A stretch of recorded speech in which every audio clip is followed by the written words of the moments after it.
Oh and my we can God, talk get the about hell out of here. We can dude. talk about Rodgers. Get the hell out of here. Okay, what is the need to bring up the Yankees? It's just stuff to bring up because Are you kidding me? Come on, dude. This came out of nowhere. not. Clemson is a top team. Don't start with that. Clemson's a top team, no doubt, 100%. Unless they're on Saturday, then they might move down. Welcome back to Go Chat. We are finally back. We took a little hiatus, if you want to call it, when we were moving into college. We're the three of us, and unfortunately Mike's not with us this semester, but still we're together on Zoom, still grinding out a couple Go Chat episodes. We're probably gonna move one a week. We'll to let you guys know what we decide to do. But we're back. It's the episode 71. If you guys want a little refresher, we go with the go to the week first. Hopefully you guys remember that after 70 episodes, but still go to number 71. Tommy, I'm gonna start with you. Who do you think is the go of the number 71? I'm going to go with the Hall of Famer Walter Jones. He's a 9-time Pro Bowler, 4-time All-Pro, and he played his entire career with the Seattle Seahawks, put together a really good career for them. And yeah, I got to go with him for the number 71. Connor, who are you going to go with? Yeah, I'm going to have to agree with Tommy here with Walter Jones. I mean, he's mentioned Hall of Famer, 9-time Pro Bowler, 4-time All-Pro. He was a part of the Hall of Fame All-2000s team. He started in every game that he played. He did have a couple missed games throughout his career, but he also had 8 consecutive Pro Bowl appearances to end his career from, I think, 2002 up until 2008. Or no, like 2000 to 2008 or something along those lines. So that's a very impressive streak as an offensive tackle in the NFC. So that's definitely impressive. So Walter Jones is here for number 71. Mike? Yeah, I gotta agree. He was just one of the best blindside tackles in the mid 2000, late 1990s era. Walter Jones just really a block at that left tackle position. He was great for the Seahawks. I'm gonna have to disagree with you guys. I'm kind of shocked that nobody else went with this guy. I'm gonna go with Evgeny Malkin, who plays for the Pittsburgh Penguins, alongside Sidney Crosby. Just we talk about that Penguins team, especially in our age. You know, since we've been growing up, that Penguins team is pretty good. I mean, they're 3-time Stanley Cup winner, but with Malkin's sake, he's a 2-time Ross Trophy winner. He won the Hart Trophy in 2011-2012 season, a Calder Trophy, Pearson, Conn Smythe. He's absolutely been amazing alongside Sidney Crosby with that Pittsburgh Penguins team, and he's just had a really good impact for that Penguins team, and that's why I decided to pick him. You know, and I also had the only NHL game I went to was actually a Penguins game on my brother's birthday in 2016 against the Canucks. He actually scored a hat trick, which was kind of cool because I'm pretty sure he was on my fantasy team at that time, so I was like hype. But still, he's just such a great player. Really, really physical guy, especially at a center position. So I'm gonna go with him. Yeah, I got to change my pick here. I totally forgot about him. I'm going with Malkin too. I mean, he's averaging over a point a game for his career, especially like the era that he played. It's not like the 1980s where it was a lot easier. This is like the mid 2000s where some of the best defensive like Nick Lidstrom played. So I'm going with Malkin here 100%. I totally slipped my mind. I mean, this is a quick throwback to like episode 27 when Tommy went Vladimir Guerrero, when we all three of us went Mike Trout. So I mean, that was the look on Mike's face. I saw it. How many times have we brought that up since then? I feel like at least not enough time. Oh my gosh, that was something. Well, guys, we are so happy to be back. There was big news in the MLB on Friday night, so we're going to get into that. We have some recent MLB news that we didn't cover since we were all moving into college. So we're going to get down into some MLB news when we're back with Go Chat. Hello, everybody. Welcome back. We're going to have a baseball segment now. Some big news in recent weeks about baseball. I know that Matt's super excited for this one.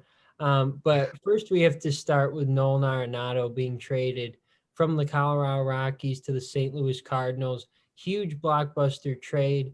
The Rockies, in exchange, acquired $50 million and some top prospects from St. Louis, but obviously Aronado, the big piece in that deal, really shakes up the NL or the NL Central, which isn't really a strong division. So it kind of makes St. Louis the front runners there. But I want to get your thoughts on it. Connor, what do you think?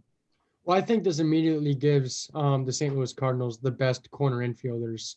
Maybe not in the MLB, but at least in the National League. I mean, Nolan Arenado and Paul Goldschmidt. Paul Goldschmidt's been so consistently good since he's been with the Cardinals there. And then you add Nolan Arenado, who's a power hitter. Now, I mean, maybe he doesn't hit as many home runs because Colorado, I mean, the high elevation, like the ball flies out of that field. But I mean, it's Nolan Arenado. He's going to be a great cornerstone piece for the St. Louis Cardinals. But the Rockies are getting a lot back in return. I don't know the specific names of the prospects, but there are quite a few prospects going over to Colorado who is in rebuild mode. They feel like they've been rebuild mode the past couple of seasons. And it was just right to get Nolan Arenado off the team to really continue this rebuild and get younger. So, I mean, this is definitely a great move for both sides. It was something that had to be done, something that's been in the work for the past couple of seasons. Nolan Arenado's name has always been floating around about someone to get traded, and I'm happy for him to see that it has finally happened.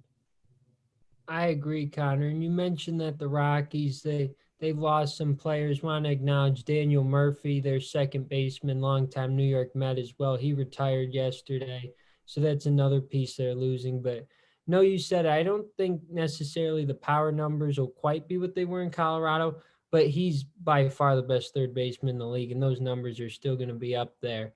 The altitude doesn't play that much of a factor, you can't, his defense, that's not going to change anywhere he goes because he's one of the best third basemen I've ever seen. But Mike, what do you think? Yeah, I think this is a huge move for the Cardinals. Even before this trade, I think the Cardinals were the best team in a weak NL Central. Now I just think this puts them over the top and really vaults them into playoff contender status. I love Nolan Arenado as a player. I'm a little nervous about obviously the splits. He hits 320 at home, only 263 away for his career. But the ball definitely won't fly as much outside of Coors, but he's still a really, really good hitter. Anyways, he still gets on base, still hits the ball really hard. And of course, probably the best fielding third baseman I've ever seen in my lifetime. 8-time Gold Glove, 4-time Platinum Glove.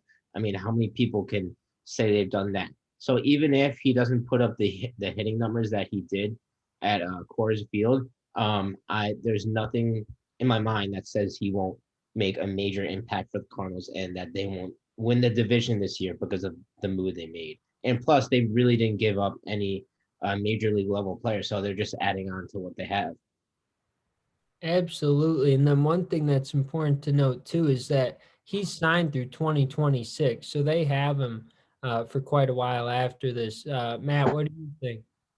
This is, obviously this trade is for sure a huge impact for the Cardinals. Obviously putting them in a really positive rate moving forward just because how great Nolan Arenado is. So I think that this is an amazing deal for the Cardinals. I heard that Arenado's been wanting to go out of Colorado for a while, or he's had trade buzz or whatever you guys said. So just to see him get traded, obviously, asking for a trade, obviously just disgruntled or some sort with the Colorado Rockies. To see him get out of there and to go somewhere with a positive future like the St. Louis Cardinals getting him, it's great to see. And I'm really interested to see if the St. Louis Cardinals move forward and just make that extra step to go into the postseason and hopefully further in. It would just be a good thing to see, just making baseball more competitive, obviously. Absolutely, Matt. And we have anything else to add for this trade, or should we move on? Well, one thing I do want to point out is that he has an opt-out in 2021 and an additional opt-out in 2022 that he added to the deal when he got dealt. But the thing is, he does have a no trade clause.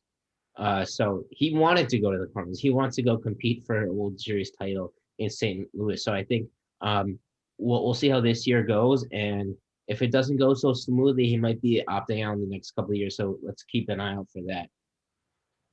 Yeah, that's a good point, Mike. So now we're going to transition. There's been some other big moves as well. The Yankees acquired starting pitcher Jameson Taillon. That's a big move for the Yankees to bolster their rotation. Connor, you're a Yankees fan. What do you think about this move? I mean, there was like him and Garrett Cole played in Pittsburgh before Garrett Cole then went to Houston and then finally made it to New York. And Garrett Cole has said that Jameson Taillon is just like that leader that you want in the clubhouse. He's going to be a guy that can go out on the mound and give you that 6 or 7 innings consecutively, like every 5 days. So for the Yankees to get him, I really think, the Yankees' biggest problem over their past few seasons has been their starting rotation. And then this past offseason, you add a former two-time Cy Young winner in Corey Kluber, who maybe be past his prime, but that doesn't mean he's not going to be good in the pinstripes. Then you add Jameson Taillon, who is looking for a rebuild. He's coming off of his second Tommy John surgery. Definitely took a little bit of a risk on him, but I do think that if there was a pitcher that the Yankees could have gotten in the offseason to take the risk on and who would succeed, it would be Jameson Taillon. Obviously, it sucks to see Tanaka going back to Japan for Yankees fan purposes, but that's what he wants to do. That's where he's from. So definitely all the luck and wishes to Masahiro Tanaka. But also the other big news with the Yankees is, we saw the second trade in this century between the Yankees and the Red Sox, seeing Adam Ottavino dealt to the Red Sox, which cleared up the money for the Yankees ultimately to get Darren O'Day, the relief pitcher from Atlanta, the 37-year-old submarine pitcher. Pretty cool release there. So Yankees are bolstering up on their pitching rotation. I think it's going to be fun to watch. Absolutely, Connor. You mentioned Ottavino going. See, most people, they thought that, it was time for him to go, or at least a lot of people did, because he struggled in the postseason. I thought that he still has a lot left in the tank. I think he just had a tough season, and he had one bad outing that inflated that ERA. But, definitely a good move for Boston. And you mentioned Darren O'Day. I think that is a really good move for the Yankees. And you said it with Taillon. He's coming off of Tommy John surgery, so we'll see how he responds. But I think he's going to be ready to go. He's happy to be in New York, and the Yankees have him for a couple years, so I think it's a good move. But Mike, I want to get your thoughts on it. What do you think? Yeah, a couple good moves for the Yankees. We saw last offseason. They went out and got their ace in Garrett Cole. But, of course, the rest of the rotation struggled. So they've gone out this offseason. Obviously, they've got Didi Garcia coming back, and he showed a lot of promise last year. But they also put some veterans in there to help guide their young pitchers like Garcia, with the likes of Corey Kluber and now Jameson Taillon. So I think a couple good moves for the Yankees. We'll see, how this affects their win total this year. I'm sure that they'll still be a really good team. And of course, the major question for them is always, can they stay healthy? And, who knows? They signed 2 injury-prone pitchers. Second Tommy John surgery, like Connor said, for Jameson Taillon, and Corey Kluber has played 8 games the past 2 years. So they took a couple risks, but if they hit, it's going to be a big payout for the Yankees. Absolutely. And you mentioned that rotation. As a Yankees fan, you got to be feeling pretty good about it heading into the postseason, especially. You have Garrett Cole, Corey Kluber, Jameson Taillon. And depending on how you want to do it, Luis Severino is going to be in there somewhere. He could be anywhere from the 2, 3, or 4 spot. And then for the 5th spot, that's still up for debate. You have Jordan Montgomery. Domingo Germán's a question mark, but he potentially could be in that rotation. They signed Jhoulys Chacín, who's another solid pitcher. They signed him to a minor league deal. So lots of options. And, it's funny to think just a few weeks ago where the Yankees were with their rotation about a month ago to where they are today. So you have to like it if you're a Yankees fan. Matt, what do you think? Tommy, I'm not gonna lie to you. You just threw out like 20 names that just didn't ring a bell with me, but still, It's all right. but still, obviously, the Yankees, they're making the right moves to get, hopefully, get back to the World Series. What they've really wanted for the past. When was the last time they were in it? 2009, or were they in? yeah, so they obviously want to go back there, and just making those moves, trying to help that pitching rotation is obviously going to be for the better in the future for them. And I'm hoping to see next year. I'm hoping to see the Yankees back into the postseason, back into the World Series. I mean, it's just they've been long due. We all thought they were going to make it last year. They didn't get there, but I'm hoping for your guys' sake that they get there next year. Especially for Tommy's sake, Connor's sake too. But you gotta love Tommy. But still, Thank you. I hope to see the Yankees back in. Just for I got a lot of friends who are Yankees fans too. So just for all of them, it's long due and they deserve it. So hopefully this pitching rotation helps them moving forward. Yeah, and Tommy, you were kind of just giving out your kind of broad projected starting rotation for the Yankees. I actually wrote down my one myself. I think I have Garrett Cole, Luis Severino. I think if he's healthy, he's absolutely a top pitcher there in that rotation. Then you got Corey Kluber, Jameson Tynan, and that 5 spot is really so open because you have Chastain, you have Montgomery, you have Domingo Germán, you have Clark Schmidt if he can be effective, you have Davy Garcia. They just have so many very good young pitching prospects who can step up. I mean, we saw Davy Garcia make his MLB debut last season in a 60-game season, and he looked very promising. So as Yankee fans, the future is bright for the pitching rotation. Absolutely, Connor. A team that we mentioned, or a team that is going to be competing against the Yankees, and a big threat is the Toronto Blue Jays, who have really improved their team at all positions, it seems like. First, I want to start with they acquired George Springer about a week ago, center fielder from the Houston Astros. That's a huge move for them. Some people thought he might go to the Mets, but he ended up being in Toronto. And can't say enough about him. He can be your leadoff guy, and he has speed. He hits for power, for average.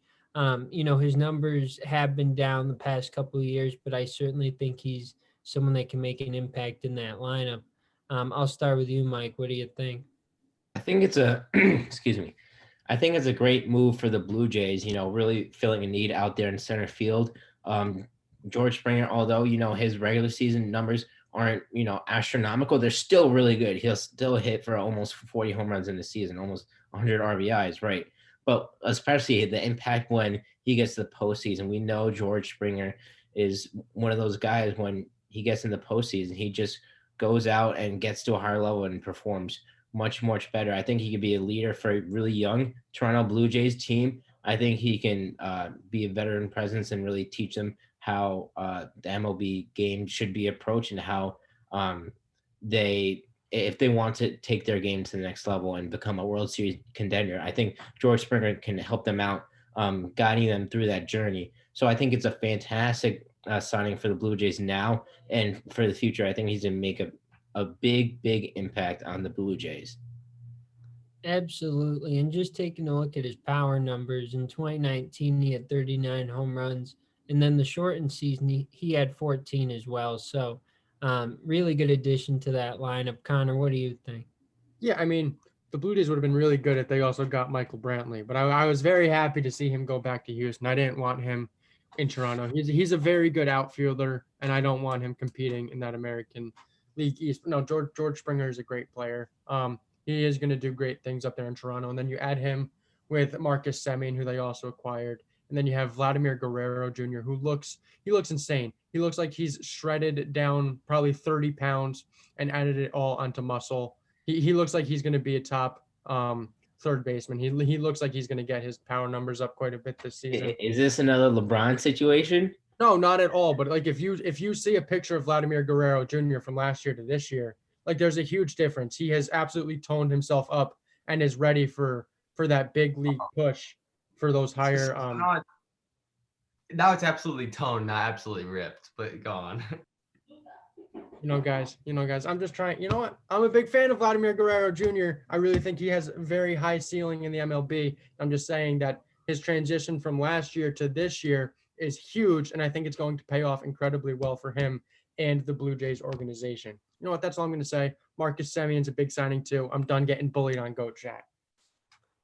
Well, Cotter, I feel bad for you, but no, I I agree with the Marcus Semien move. And what's really interesting about that is that he was a shortstop his whole career with Oakland, and he's going to play second base with the Blue Jays. So it'll be interesting to see how he transitions over to second. We all know he's a great fielder. I'm sure he'll be just fine. But obviously, they have Bo Bichette there at shortstop, one of the faces of the franchise. So they weren't going to move him. But, Semien's really versatile. So I think that's a really good move as well. Matt, what do you think about the Blue Jays move? I would just like to point out, you're a fan of Vlad Guerrero Jr., but Tommy's a huge fan of Vlad Guerrero Sr. that he had to pick him for go number 27 over Mike Trout. That's true. I mean, they're both great. So No, but still, obviously, this Blue Jays getting George Springer first off, I feel bad for Houston fans. They're just losing everything about their city, with Deshaun Watson too coming soon. But still, getting George Springer, I know he's a really good athlete. He's a really good baseball player. Was on my fantasy team, so still just getting him that's making the AL East even more competitive with the Yankees. So yeah, it's just a really great signing. Like you said, Tommy, Bo Bichette, Connor said Vlad Guerrero, that they have a lot of power there, that they're a team that can definitely make it to the playoffs and maybe even go further. absolutely. And one final move that I want to bring up for the Blue Jays is that they signed reliever Kirby Yates, which I think is huge for their bullpen.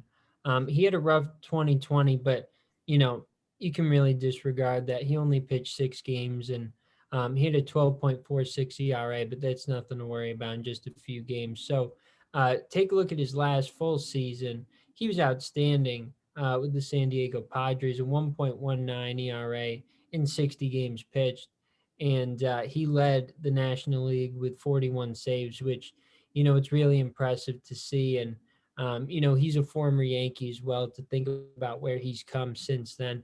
So, really good move for Toronto. They're improving their team in all facets of the game. So, definitely going to be interesting to see what they can do. I think one last team that we should touch on is the Philadelphia Phillies. One of the biggest free agents this entire offseason was JT Realmuto, and he did decide to stay in Philadelphia. And the news actually did just come out as we're filming this that Didi Gregorius is reportedly staying in Philadelphia for 2 years. Obviously, as a Yankee fan, I would have loved to see him back in pinstripes. I'm a huge fan of Didi, but he's there in Philadelphia. He's with Joe Girardi, another former former Yankee manager. So Philadelphia is definitely going to be a team to watch. I think they didn't quite hit their ceiling where they thought they could have last year. I think they're going to go above and beyond that in a normal MLB season when you get Bryce Harper, JT Realmuto, and Didi Gregorius all going full swing. What do you think about that, Tommy? I think it's great. I didn't hear about the Didi signing, so that's great.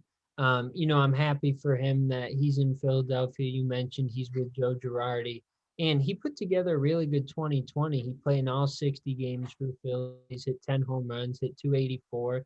And, Yankee fans know what he can do. He's outstanding over there at shortstop. And, I'm happy that he's there in Philadelphia. And that's a really, really tough NL East division. So it's very important for the Phillies to have JT.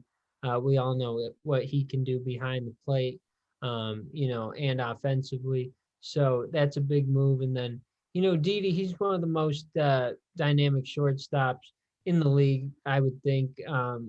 And he's certainly a player that they need if they're going to be competitive, because you take a look at the Braves, the Mets, the Marlins even made the postseason. And the Nationals are really good. So, no, the Nationals they're a sneaky team. We haven't talked about them, but they added Josh Bell over the offseason, Kyle Schwarber. Brad Hand. What'd you say? Brad Hand. Brad Hand, that's right. Another good reliever that they added. So I think that it's going to be really competitive. I mean, the Marlins might be the weakest team in that division, I would say. And they made the postseason last year. So that's going to be a fun division to watch for sure. What do you think, Mike? What's your thoughts? I think it's great that, they re-signed the best catcher in baseball. JT Realmuto can hit, field, throw out people.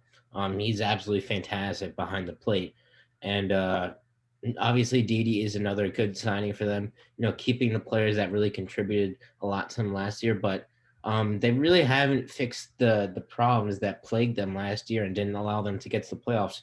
Starting pitching, they really didn't add anyone. They have Spencer Howard, a prospect coming up that could make an impact, but they have really 4 starting pitchers now with Nola, Wheeler, Eflin, and Howard, and I don't know if Archie Bradley was on their team last year. I don't think so, but he's in their bullpen now, and they just added him this offseason to a 1-year, $6 million deal. But even if that's not going to shore up one of the worst bullpens in the whole league, the Phillies really need to make some more moves, especially after the Mets just traded for Francisco Lindor and Carlos Carrasco.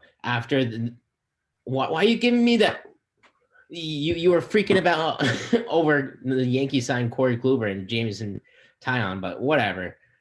We'll move on from that. We're in the NL East now, and the Nationals they made some big moves with Josh Bell and Brad Hand. I really think Josh Bell could have a bounce back season after really exploding 2 years ago, and I think Washington could be the place to do it. So the NL East is going to be really competitive, and the Phillies are going to have to do more if they want to compete for a playoff spot.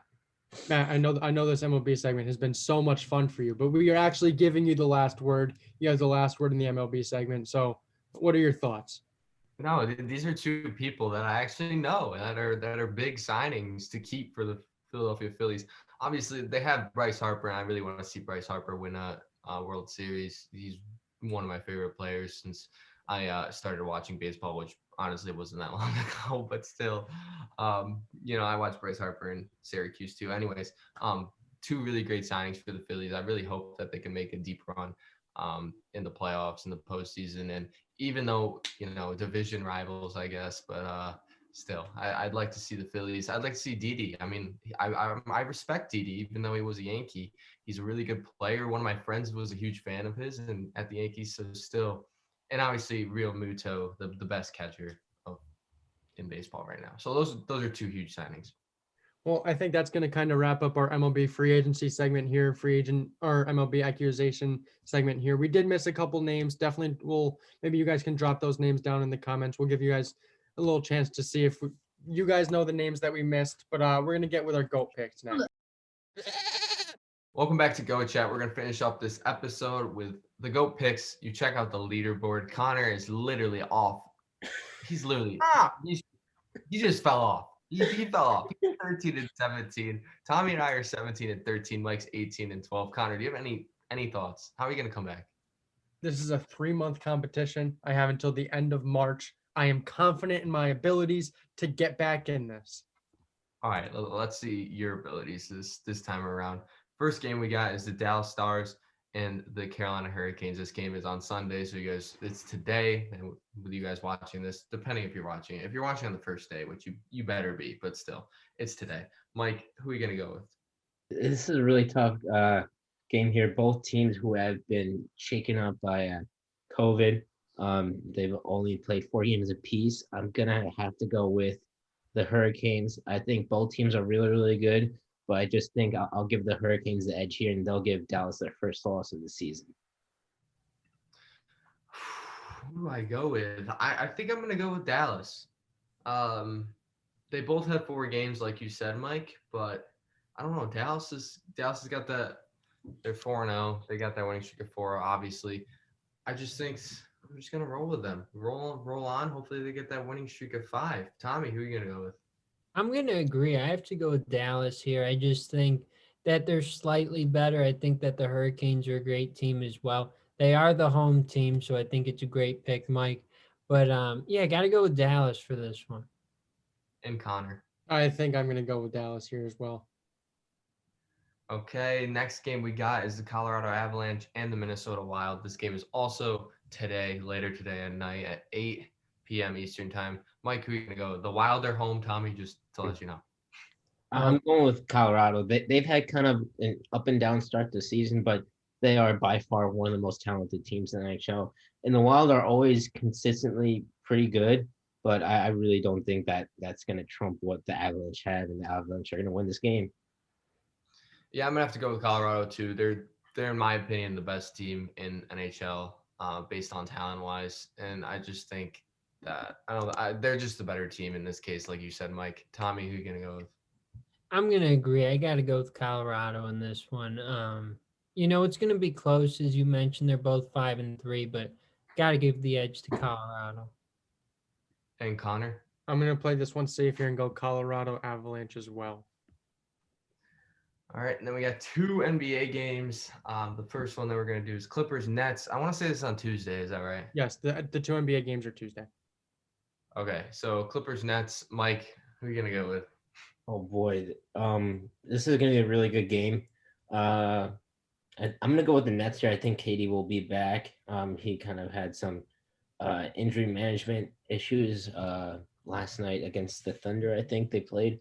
So I'm going to go with the Nets here. They've exploded offensively ever since acquiring James Harden, and no matter how many points the Clippers are going to put up, I think just the Nets will put up more.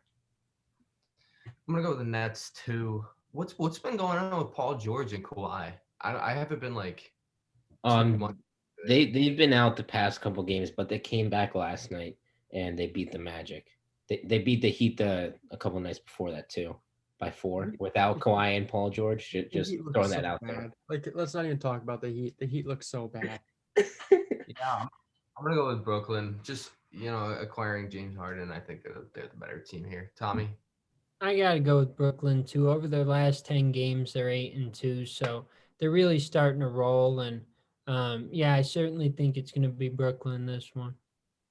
And Connor? Yeah, I'm going to go Brooklyn as well. I don't like the Clippers, and I think the Nets just have it all. I think after acquiring James Harden, they have all the pieces available to them to go deep in the East. So I'm going to go with the Nets. Yeah, nobody likes the Clippers. Don't worry about it. Last game we got. Mike does. Mike really likes the Clippers. Last game we got is the team that Mike likes, the Boston Celtics, going up against the Golden State Warriors. This game is also on Tuesday night. Mike, who are you going to go with? I'm going with the Celtics. They are finally getting fully healthy. Kemba Walker's coming back. He's recovering from knee injury. Jason Tatum just came off the COVID list. And Jaylen Brown is looking like the most improved player in the NBA by far. Fantastic season so far. Especially he's been super efficient, which is why his numbers have really, really skyrocketed. Obviously, Steph Curry, top 5 player in the league, no doubt. But the rest of the team is lacking, and I'm going with the Celtics here, no doubt. Yeah, there's really no doubt here. I thought this was an easy pick. I'm going to go with Boston. I think that they're just a more complete team. Obviously, like Mike said, Jaylen Brown is absolutely balling out. And then when you're getting Jason Tatum back, just overall, just a really great team. Obviously, they lost to the Sixers twice, but that's okay. Go Celtics. Tommy? I'm gonna disagree. I'm gonna go with the Warriors in this one. I think Steph Curry and Draymond are gonna have a big game. They're gonna have to if they're gonna beat the Celtics. You mentioned they're in really good shape with some players coming back, but I'm gonna take Golden State. And Connor, finish this off. I have to go with the Celtics here. I mean, we mentioned Jaylen Brown. Can we rewind to the fantasy basketball draft when I picked him? I mean, he's been so efficient on my fantasy basketball team. So, I mean, one of the top – he's easily going to become one of the top players in the NBA. I could actually see him potentially passing Jason Tatum as the best player on the Boston Celtics. That's going to take a lot for him, but I truly believe that Jaylen Brown can do that. Kemba Walker also came out and said that he doesn't want Jason Tatum or Jaylen Brown to adjust to him coming back, that Kemba will be the one to adjust. So there's that great chemistry there. Hopefully Kemba can actually mend with his teammates, and the Celtics are going to win this one. You know, Connor, that was a fantastic for your 1-4 team. I mean, bravo to you. You really picked a fantastic team. Good job. No, I've gotten really bad matchups. I had a matchup with Matt, whose team is really good. I have a matchup with Aiden Bohm, whose team is really good. I had a matchup with you, who I lost by 14 points, and I beat Tommy last week. You did. Well, I got off to a good start. I was 3-0, and now I'm going to be 3-3. So that's your team names. Everyone loves Draymond. Nobody loves Draymond. Hey, I saw it online. I had Draymond on my team. I thought it was clever, but. Well, guys, I think that's going to wrap up a great episode 71. It is great to be back with the guys. We're probably going to move to the 1 day a week episode here, probably going to come out on Sunday. We'll let you know once we get that finalized, but with us just being back in school, we just got a lot more to focus on now, but we will continue to keep giving you guys great content. Our next episode is going to be the day of the Super Bowl, so we're going to have a huge Super Bowl segment there. So definitely be on the lookout for that. We're excited to do that. But until then, have a great week, and we will see you next time.